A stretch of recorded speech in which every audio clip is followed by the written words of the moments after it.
Mesdames et messieurs, bonsoir et merci d'être au rendez-vous de cette session d'information sur Canal 3 Bénin. Voici les titres du journal. Deux ministres du gouvernement lancent officiellement ce lundi les épreuves de l'examen du certificat de qualification au métier CQM. Il s'agit du ministre des enseignements secondaires, techniques et de la formation professionnelle et son collègue des petites et moyennes entreprises et de la promotion de l'emploi. Près de 64 000 candidats inscrits dans 145 métiers composent pour cet examen au plan national. Les détails dans un instant. Et pendant ce temps, les conseillers municipaux de Cotonou sont en session ordinaire. La présentation du rapport trimestriel de l'activité du maire est l'un des points importants inscrits au menu de cette session de 3 jours. Les travaux ont été ouverts ce lundi par le maire Luc Satonji à Tropo. Nous parlerons également du renforcement des capacités de 29 jeunes hommes et femmes au métier du cinéma, une initiative de l'association Waniayo dénommée Formation Triptyque. 3 groupes de stagiaires se sont professionnalisés dans les domaines du script de plateau, direction artistique et en actorat. Voilà pour les titres, mesdames et messieurs. À nouveau, bonsoir. Lancement officiel ce lundi matin de l'examen du certificat de qualification au métier CQM par le ministre des Enseignements secondaires, techniques et de la formation professionnelle et son collègue des petites et moyennes entreprises et de la promotion de l'emploi. Près de 64 000 candidats inscrits dans 145 métiers composent pour cet examen au plan national. C'est le lycée technique d'amitié sino-béninoise d'Akasato qui est le plus grand centre de composition au plan national. Nous allons suivre. Au lycée technique d'Akasato, dans la matinée de ce lundi, le ministre des Enseignements secondaires, techniques et de la formation professionnelle et son collègue des petites et moyennes entreprises et de la promotion de l'emploi pour lancer officiellement l'examen du certificat de qualification au métier CQM au plan national. Je vous invite à respecter scrupuleusement les consignes. Le gouvernement a voulu faire du CQM un examen sérieux, comme les autres examens. Donc faisons en sorte que ce premier examen du CQM rénové soit propre. S'il est propre, vous verrez que les autres se passeront très bien. Mais une fois encore, nous avons fait notre boulot. Le reste, c'est vous. C'est la première édition du CQM rénové et ce, depuis les nombreuses réformes intervenues dans le secteur de l'artisanat. La Chambre des métiers de l'artisanat, qui est le bras opérationnel du CQM, bénéficie à cet effet de l'appui technique de la direction des examens et concours. C'est un moment de satisfaction totale pour moi. Pour nous, c'était un rêve quand on parlait quand même de l'annonce de l'organisation du CQM rénové, mais avec tout ce qui a été mis en place pour l'organisation jusqu'au lancement, nous pouvons souffler un temps soit peu et dire merci au Seigneur, merci à Allah Tout-Puissant qui nous a gardés juste là. Nos remerciements à l'infini aussi au chef de l'État pour avoir placé la confiance à la Chambre de métiers de l'artisanat que nous avons ainsi en honneur de présider. Ils sont près de 64 000 candidats inscrits dans 145 métiers à composer dans 107 centres au plan national. Le préfet de l'Atlantique et le maire d'Abomey-Calavi, de même que le gouvernement à travers les 2 ministres qui ont supervisé le déroulement des épreuves, se réjouissent de l'organisation du dit examen. Très fier ce matin de constater que l'examen de CQM a été effectivement rénové. Et cette rénovation est devenue une réalité. Nous saisissons l'occasion pour demander aux candidats d'être sereins, de bien travailler et que c'est un examen, un concours. C'est une satisfaction pour nous et pour l'ensemble du gouvernement. Car nous venons au terme d'une réforme salvatrice dans le secteur. Réforme ordonnée par le gouvernement et son chef. En tout cas, c'est un examen. Moi, je souhaite en ma qualité de ministre en charge de l'artisanat 100% de réussite. L'examen du certificat de qualification au métier, session d'octobre 2023, se déroule du 30 octobre au 4 novembre sur l'ensemble du territoire national. Le CQM rénové confère aux apprentis, aux maîtres artisans et aux familles des apprentis un diplôme de qualité, un diplôme digne d'une évaluation certificative conduite par l'État. La prochaine session est prévue pour avril 2024. Les conseils municipaux de Cotonou sont en session ordinaire. La présentation du rapport trimestriel de l'activité du maire est l'un des points importants inscrits au menu de cette session de 3 jours.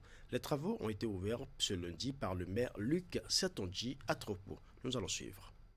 43 sur 48 conseillers ont marqué leur présence à l'ouverture des travaux de la session ordinaire du mois d'octobre à la mairie de Cotonou. Une session qui se tient en respect des dispositions de la loi portant code de l'administration territoriale en République du Bénin. Plusieurs sujets sont inscrits à l'ordre du jour de la session. Chers élus, mesdames et messieurs, notre session qui s'ouvre ce jour, lundi 30 octobre 2023, tournera essentiellement autour des points suivants.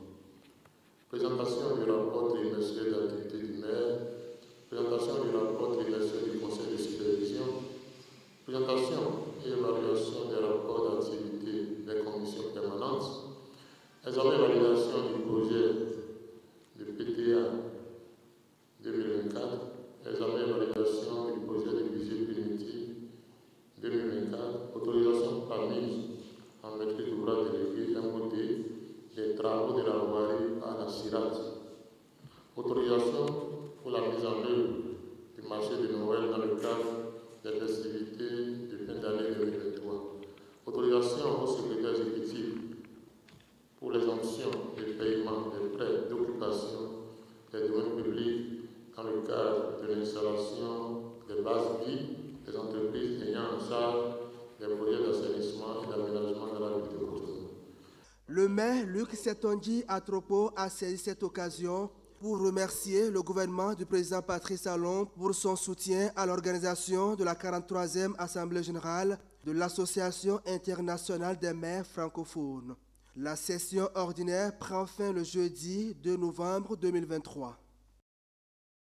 Et pendant ce temps, le balai des commissions thématiques se poursuit sur le terrain au niveau de l'Association nationale des communes du Bénin, celle de la thématique agriculture, foncier, aménagement du territoire, environnement, climat a tenu sa deuxième session ordinaire de l'année les 24 et 25 octobre dernier à Grand Popo, dans le département du Mono. Les discussions ont tourné autour de la gestion des forêts au Bénin. Narcisse Alossé pour plus de précisions. Protection des forêts au Bénin, initiative communautaire et perspectives pour les communes. C'est autour de ce thème que les membres de la commission thématique agriculture, foncier, aménagement du territoire, environnement, climat de l'Association nationale des communes du Bénin réfléchissent ici pour le compte de leur deuxième session ordinaire de l'année 2023. Des hommes et femmes pour qui le recul du couvert végétal consécutif à la pression anthropique constitue une menace pour l'équilibre écologique du Bénin. En effet, à défaut d'une diversification des sources d'approvisionnement en énergie domestique, 80% de la population béninoise sont dépendants du bois, du feu et du charbon de bois pour leurs activités culinaires. Les combustibles liés consommés proviennent essentiellement des formations naturelles et des jachères arbustives. Il s'agit là d'une cause majeure de la déforestation avec des conséquences qui s'expriment sous forme de risques de sécheresse, de réchauffement climatique et de dégradation de terre. Des statistiques sorties ici disent que chaque année, environ 150 000 hectares de forêt disparaissent du fait de l'agriculture itinérante et des feux de brousse. Mais parallèlement, il y a des initiatives porteuses d'espoir. Heureusement qu'on note de plus en plus dans nos communes des initiatives de fabrication de briquettes de charbon écologique, des foyers solaires comme alternative du bois énergie et des initiatives de production de miel pour éviter la coupe excessive des arbres dans nos forêts. Des acquis à renforcer, les participants à cette session entendent apporter leur contribution. 2 jours durant, ils auront à faire le point sur l'état de dégradation des forêts et leur rôle dans la protection et l'amélioration du cadre de vie des populations. Des réflexions dont les résultats seront soumis à l'appréciation des gouvernants au sommet de l'État. Parlons à présent du dialogue de gestion qui s'est tenu ce vendredi au ministère de la décentralisation et de la gouvernance locale à Cotonou. Il s'agissait pour les participants de passer au crible le bilan d'exécution des programmes du ministère. Retour ici sur les temps forts de la cérémonie de lancement des travaux. C'est une réunion extraordinaire dénommée Dialogue de gestion qui se tient ici entre Raphaël Akoteignon, ministre de la décentralisation et de la gouvernance locale, et ses collaborateurs. Il s'agit d'une séance trimestrielle de reddition de comptes et d'évaluation répondant aux principes fondamentaux de la gestion budgétaire. Ce dialogue est, entre autres, un exercice de reddition de comptes participatif auquel s'adonne trimestriellement le ministère de la décentralisation et de la gouvernance locale, à l'instar des autres ministères et institutions de l'État. Il nous permettra d'évaluer et d'apprécier au 30 septembre la mise en œuvre des actions programmées au budget gestion 2023 de notre ministère.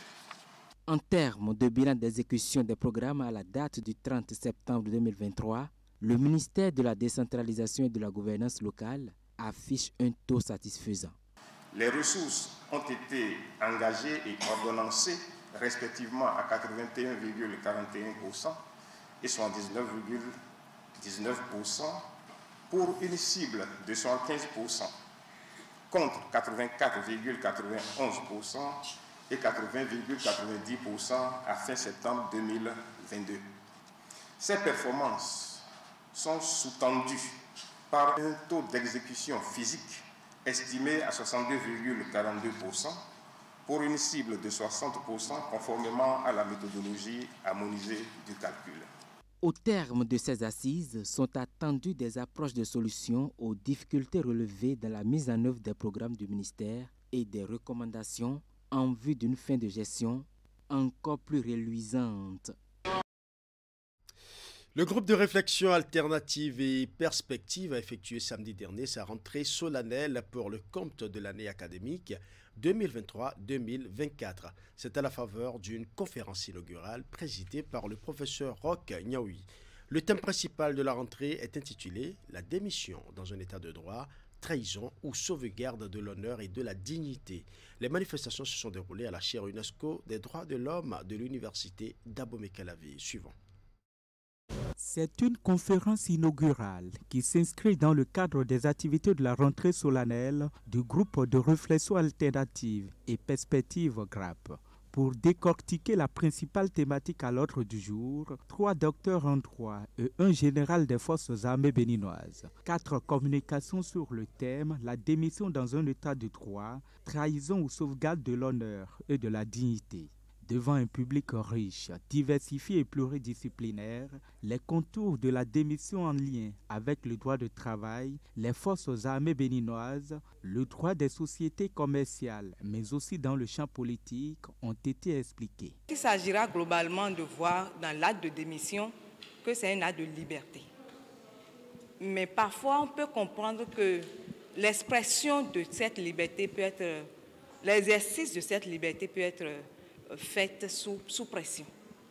Et donc, il revient à savoir est-ce que dans tous les cas, l'acte de démission ou bien la démission est une trahison ou bien c'est un acte de lâcheté. Mais il y a des situations particulières qui portent à confusion. Donc, si le départ définitif du salarié dans un CDI se consacre et se conçoit, il faut aussi admettre que bien des fois, des situations de contrainte ou de violation des droits du salarié conduit celui-ci à partir de l'entreprise. Et généralement, on croit que cela, c'est de la démission, alors que ce n'est pas de la démission. Les juges vont décider que c'est un licenciement abusif du salarié. Avec cette énième sortie, le groupe de réflexion alternative et perspective, conduit par le professeur Roch Niaoui, s'affirme sur la place publique avec des sujets d'actualité. Sur la problématique de la démission, les invités conviés ont eu de riches échanges avec les conférenciers à travers la phase des débats. Un pari gagné pour le GRAP. Je ne peux plus parler comme tout le monde, mais quand c'est à l'université et quand c'est le droit, je peux toujours parler. C'est pourquoi je suis venu quand même ce matin vous dire merci d'être là. Merci donc d'accompagner le GRAP qui depuis 2018 est en train de faire son petit bonhomme de chemin. Notre association, l'association GRAP, participe avec ses étudiants, ces acteurs qui sont de tous les horizons, participent donc à l'enrichissement de cet engagement, à l'accompagnement de la société pour que nous ayons un Bénin d'hommes engagés dans tous les secteurs, y compris dans les forces de défense et de sécurité. Le groupe de réflexion alternative et perspective entend multiplier de pareilles rencontres scientifiques autour du droit, mais aussi d'autres champs disciplinaires, afin d'éclairer l'opinion publique sur les sujets qui touchent la vie sociale et politique au Bénin. Le ministère du Travail et de la Fonction publique organise un atelier de renforcement des capacités des inspecteurs des services et emplois publics et du personnel d'appui de l'IGCEP. La formation porte sur les techniques d'analyse de données en audit interne et autres. Les travaux sont lancés ce lundi à Cotonou. Reportage. Cet atelier de renforcement des capacités opérationnelles des inspecteurs des services et emplois publics et du personnel d'appui à l'IGCEP répond au nouveau paradigme d'exercice du contrôle administratif basé sur l'audit et les risques. 5 jours consacrés à l'apprentissage du traitement et d'analyse des données d'audit. Un exercice qui permet à ces acteurs sélectionnés de s'imprégner des rouages de l'audit interne avec des outils collaboratifs de productivité et les techniques de communication en audit. Dans un contexte également marqué au plan national par la réforme des organes de contrôle de l'ordre administratif, où nous passons désormais de l'approche inspection à l'approche audit interne. Et évidemment, comme nous le savons, le cas de référence de l'audit interne dans l'administration de l'État, qui exige aujourd'hui que nous devons pouvoir renforcer nos capacités, donc nos savoirs, toutes les compétences et les autres compétences qui sont nécessaires à pouvoir piloter, on va dire, l'audit interne. Cette session de formation vient donner une réponse à cette attente. Cette formation marque donc une étape décisive dans la consolidation des acquis et le renforcement des aptitudes des inspecteurs pour plus d'efficacité dans la gouvernance administrative et institutionnelle dans des services publics au Bénin. Le présent séminaire de formation auquel vous êtes conviés offre ainsi l'occasion pour certains d'entre vous de découvrir de nouveaux outils utiles à vos responsabilités et à d'autres d'approfondir davantage vos connaissances pour plus de productivité. Pendant 5 jours donc, vous aurez à vous approprier à travers des modules de formation les enjeux et fondamentaux des techniques d'analyse de données en audit interne, les outils collaboratifs et productivité et les techniques de communication en audit. Le cabinet Horizon One, en charge de la formation, promet mettre le paquet pour combler l'attente du ministère sur le renforcement des capacités des inspecteurs. Au programme, plusieurs modules sont prévus pour outiller ces acteurs de l'administration publique. Parlons à présent de l'Agence béninoise de gestion intégrée des espaces frontaliers qui va encore achever des populations avec des soins médicaux. Des consultations médicales foraines sont ouvertes dans 2 localités du pays pour permettre aux populations de se faire consulter et de bénéficier des soins gratuitement pour certaines maladies. Ces consultations se font à Savet, dans le département des Collines, et à Lokossa, dans le département du Mono. Une opération que nous résume ici Narcisse Alossé sur les images de Florent Dou. Ambiance inhabituelle sur la grande cour de l'hôpital de zone de Lokossa depuis le jeudi 26 octobre de l'année 2023.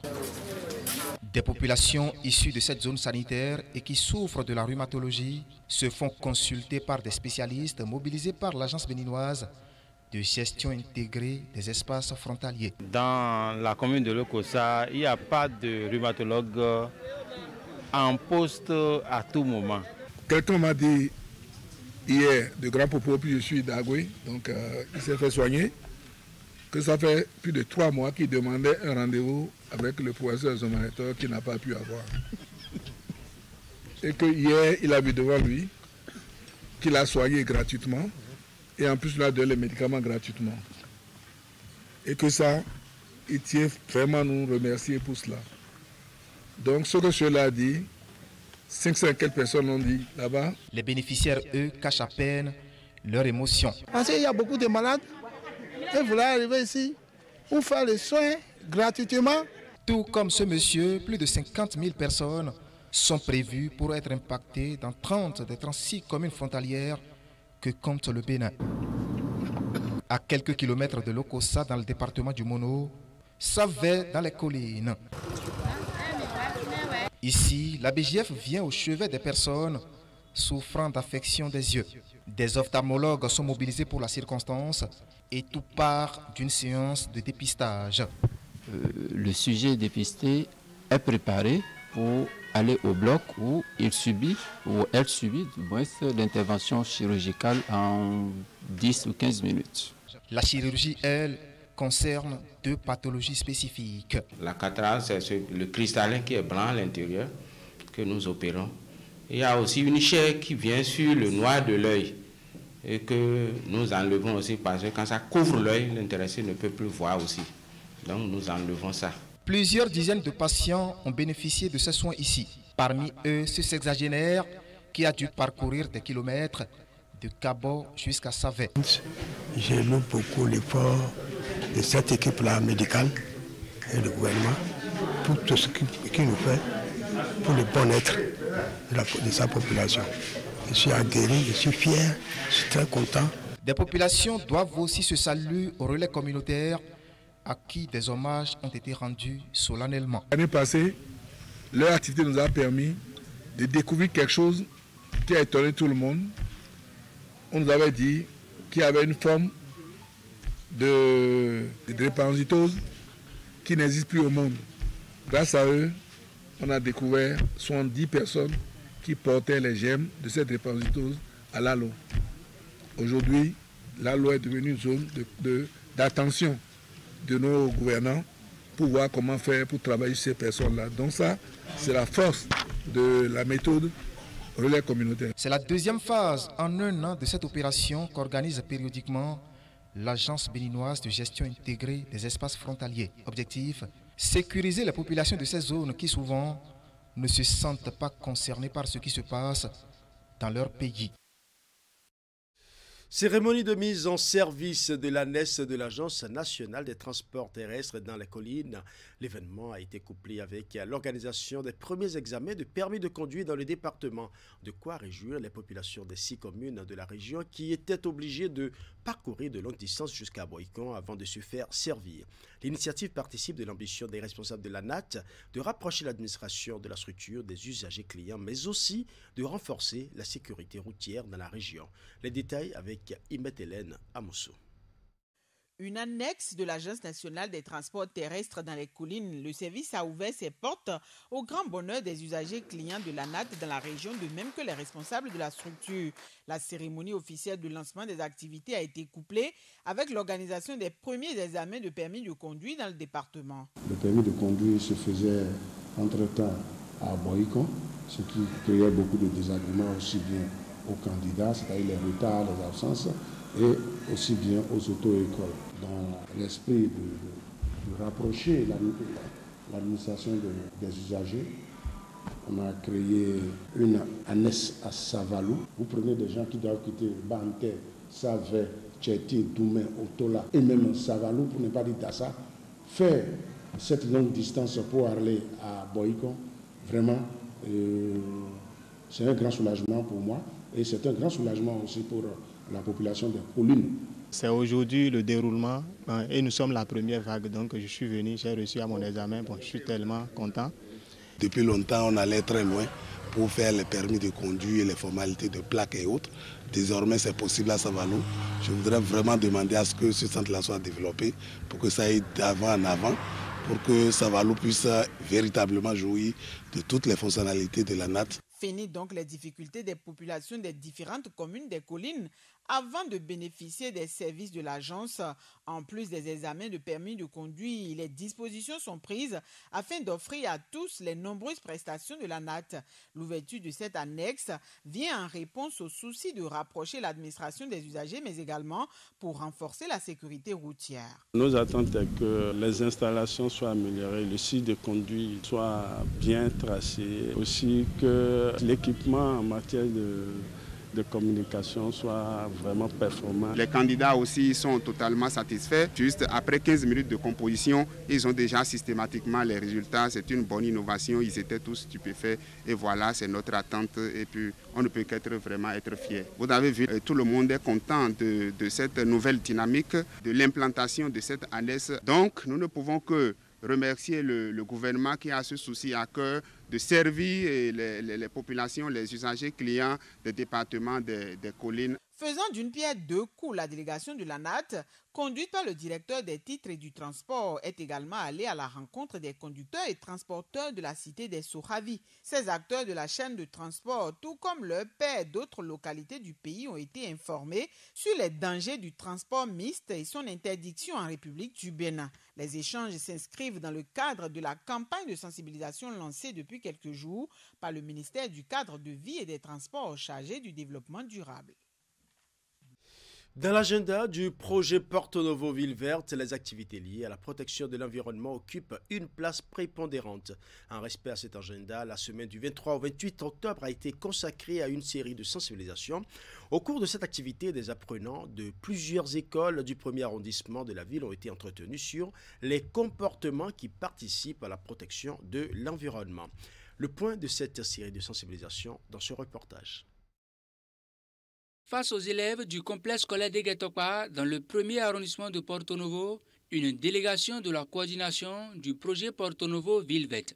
Cette délégation, conduite par Joël Akodianou, environnementaliste du projet, est ici pour éduquer et informer ses apprenants sur les bons comportements qu'il faut adopter pour participer d'une part à l'entretien des ouvrages réalisés dans le cadre de ce projet et d'autre part à la protection de l'environnement. On oublie souvent que les enfants, ce sont les meilleurs éducateurs des parents.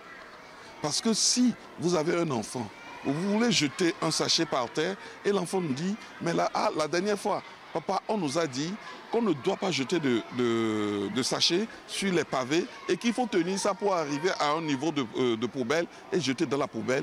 Je crois que ça fait tic dans la tête du parent. Demain, quand il voudra le faire encore, il va dire je me rappelle, mon garçon m'a dit que... Et si ça prend au niveau de ce parent, le parent peut dire à une autre personne, un autre grand qui veut jeter, le parent peut lui dire donne-moi, je garde ça, je vais jeter ça plus tard. Et c'est pourquoi nous avons choisi les enfants.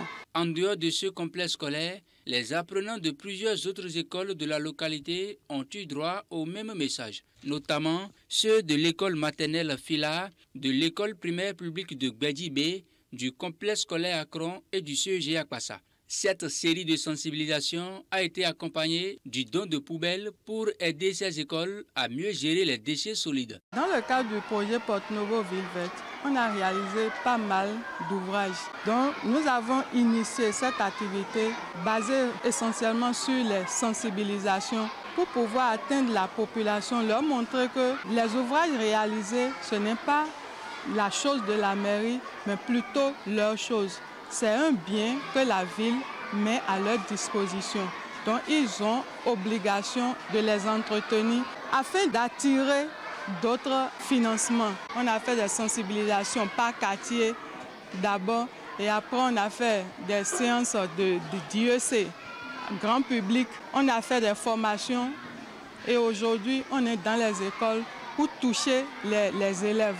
Avec cette activité du projet Porto Novo Ville Verte, les apprenants du premier arrondissement, zone d'intervention du projet, sont désormais informés et outillés pour préserver l'environnement autour des infrastructures réalisées et places traditionnelles réhabilitées par le projet.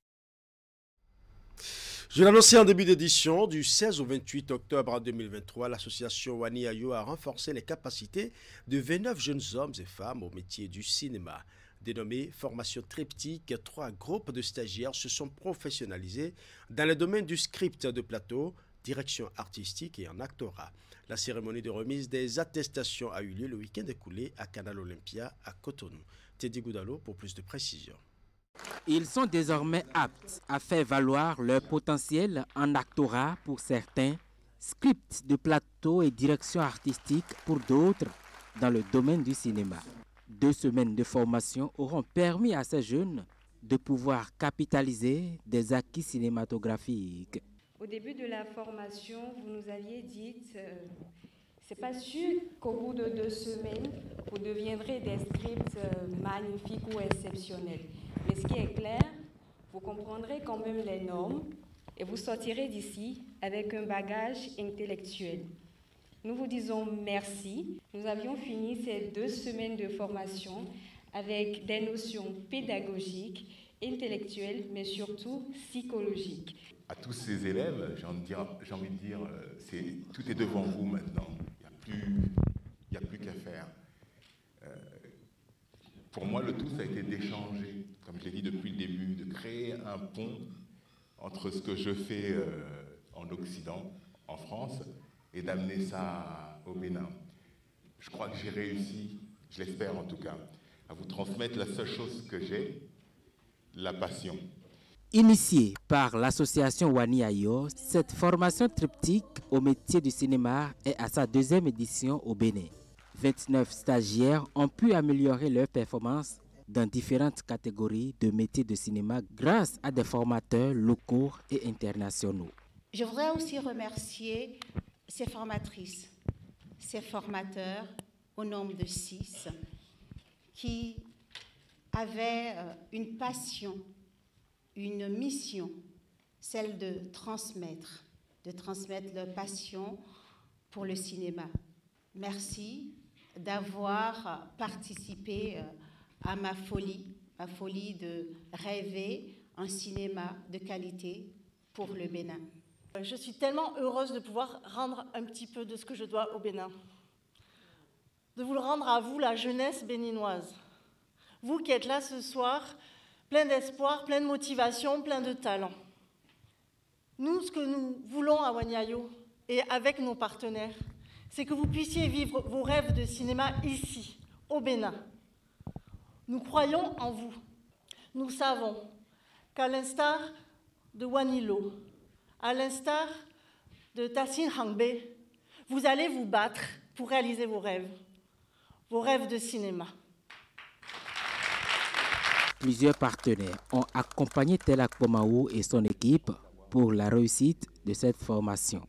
Le rendez-vous est pris pour la 3e édition qui va certainement prendre en compte d'autres corps de métier du cinéma. Voilà, ce sera tout pour ce journal. Merci pour votre aimable attention. Bonne soirée chez vous.